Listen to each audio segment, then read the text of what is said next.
శ్రీ కనకదుర్గ జ్యోతిష్యాలయం జ్యోతిష్యం చెప్పబడును.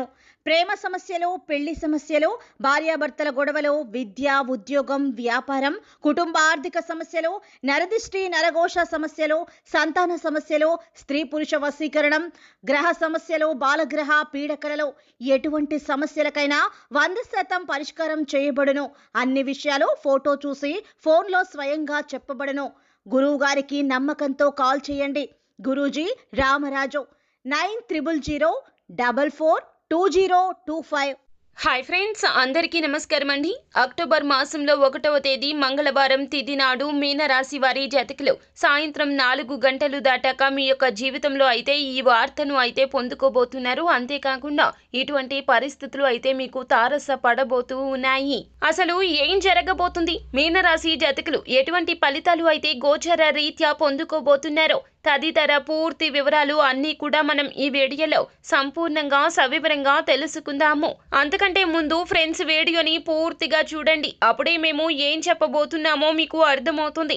వీడియో గనక మీకు నచ్చినట్లయితే గనక లైక్ చేయండి. మీ లైక్ మాకు ఎంతో సపోర్ట్ అండ్ ఎంకరేజ్మెంట్గా ఉంటుంది. ఇక ఆలస్యం చేయకుండా వీడియోలోకి వచ్చేద్దాం. ఈ రోజున మీకు చాలా వరకు కూడా విశ్రాంతి కలిగే సమయంగా చెప్పడం జరుగుతుంది. అలాగే మీకు ఉన్న చిన్న చిన్న అనారోగ్య సమస్యలకు ఈ రోజున ఖచ్చితంగా వైద్య సహాయాన్ని తీసుకుంటారు. మీకు ఉన్న అనారోగ్య సమస్యల నుంచి బయటపడడానికి కుటుంబ సభ్యుల మద్దతు కూడా ఈ రోజున పరిపూర్ణంగా ఉంటుంది. కుటుంబ సభ్యుల యొక్క మద్దతు కూడా ఈ రోజున పరిపూర్ణంగా ఉండబోతుంది మీకు. అలాగే మీరు మీ యొక్క జీవిత భాగస్వామితో ఏ విధంగా అయితే సమయాన్ని గడపాలి అనుకుంటున్నారో ఈ రోజున వారికి అర్థమయ్యేలాగా చెప్తారు. మీకు ఉన్న చిన్న చిన్న కోరికలు కూడా వారికి తెలియపరుస్తారు. వారు కూడా ఈ రోజున సానుకూలంగా స్పందిస్తారు. ఈ రోజు మీరు ఏమిటంటే గనక అప్పు ఏదైతే ఇచ్చారో ఎదుటి వారికి అది తిరిగి పొందుకోబోతూ ఉన్నారు. ఆ యొక్క వార్త అయితే ఈ రోజున సాయంత్రం 4 గంటలు దాటాక మీకు వచ్చి చేరుకుంటుంది. కాస్త ఆలస్యం అయినప్పటికీ కూడాను ఇంత త్వరితగతిన వచ్చేస్తుందని మీరు అస్సలు కూడా ఊహించి ఉండరు. వారు అప్పు తీర్చడానికి సుముఖంగా మీకు ఫోన్ చేయడం కానీ లేకపోతే మీ ఇంటికి రావడం కానీ జరుగుతుంది. మీరు కోరుకున్నంత ధనాన్ని ఇవ్వలేకపోయినా మీ యొక్క ధనం మొత్తాన్ని కూడాను అప్పచెపుతారు. కానీ మీకు ఉన్నటువంటి దయార్ద్ర హృదయంతో వారి ఇచ్చిన ధనాన్ని తీసుకొని వారికి తగిన గౌరవ మర్యాదలు కూడా చేసి తిరిగి పంపిస్తారు. మీకు ఉన్నటువంటి మంచి గుణమే ఈ రోజున మరింతగా ప్రస్ఫుటంగా అందరికీ అవగతమవుతుంది.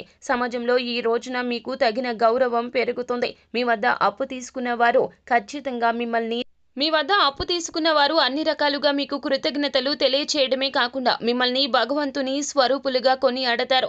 ఈ రోజున వారి యొక్క కష్టంలో మీరు చేసిన సాయము వారికి మరల జ్ఞప్తికి వస్తుంది. మీరు చేసిన మేలుని అస్సలు మరువలేకపోతారు. ఈ రాశి జాతకులకు పరోపకార బుద్ధి చాలా ఎక్కువ.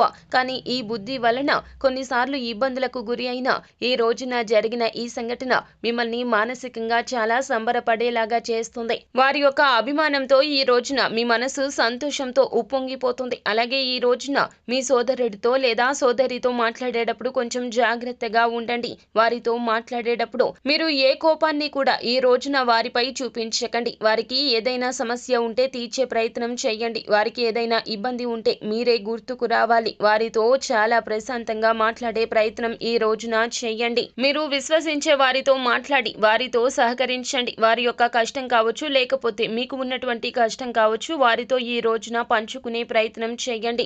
అలాగే మీరు పనిలో మరి ఈ రోజున కూరుకుపోతున్నాము అని అనిపిస్తే గనక ఆ యొక్క ఆలోచన పక్కన పెట్టండి. తగు విశ్రాంతి ఈ రోజున తీసుకోండి. అలాగే తెలివిగా పనిని పూర్తి చేసే మార్గాలు ఎంచుకోండి. అలాగే ఈ రోజున వివాహం అయి ఉంటే గనక, అంటే మీరు వివాహితులు అయితే గనక, పిల్లలు ఉన్నట్లయితే గనక వారు మీ మీద కంప్లైంట్ చేస్తారు. మీరు వారితో సరిగా సమయాన్ని గడపడం లేదని ఈ రోజున వారికి అర్థమయ్యేలాగా చెప్పండి. వారి యొక్క భవిష్యత్తుకు మీరు పడుతున్న కష్టాన్ని వారికి అవగతం అయ్యేలాగా చెప్పండి. అలాగే ఈ రోజున వారితో సమయాన్ని తప్పక కేటాయించండి. సో ఫ్రెండ్స్, చూశారు కదా, ఈ వీడియో గనక మీకు నచ్చినట్లయితే గనక లైక్ చేయండి. మరిన్ని వీడియోస్ కోసం మా ఛానల్ని సబ్స్క్రైబ్ చేసుకుని ఫాలో అవ్వండి. Thank you.